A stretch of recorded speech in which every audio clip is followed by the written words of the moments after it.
하나님은 자기의 뜻을 따라 자기의 길을 가시는 분입니다. 다만 그 길 가운데 인류를 구원하는 일이 있어 사람의 입장에서는 하나님은 사람을 위해 일하신다라고 생각할 수 있습니다. 사람의 생각은 하나님의 뜻을 왜곡하기 일쑤입니다. 육체를 중심으로 모든 것을 다루기 때문입니다.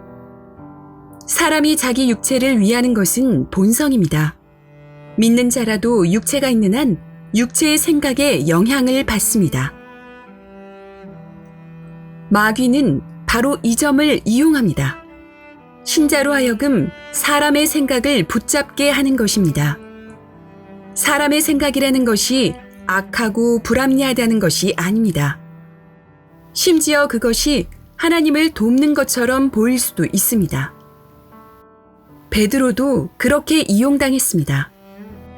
예수께서 죽임당할 것을 말씀하셨을 때 베드로는 주님, 그런 생각 마십시오. 왜 그런 말씀을 하십니까? 하고 주님을 만류했습니다. 그러자 예수께서는 사단아, 내 뒤로 물러가라. 너는 나를 넘어지게 하는 자다.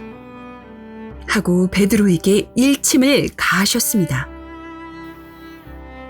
사랑하는 스승님이 죽으신다는데 제자로서 그 일을 막는 것은 당연했습니다.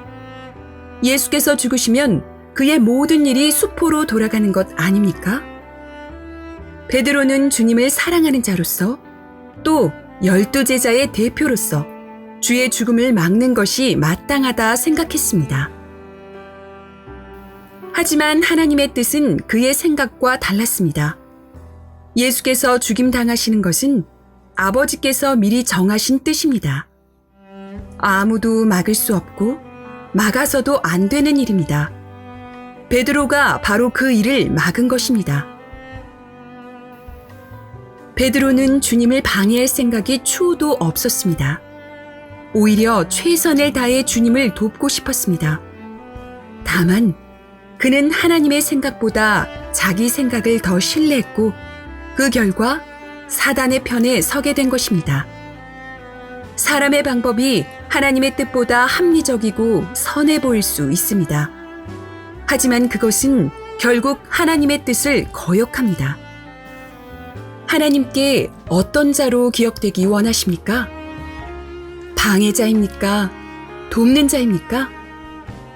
하나님의 생각을 초월하지 않도록 자기 생각을 경계합시다. 인간의 욕심을 버리고 순종의 자세를 갖춥시다.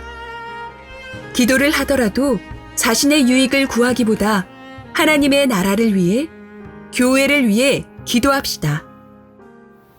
2020년 8월 9일 성락교회 주일 예배.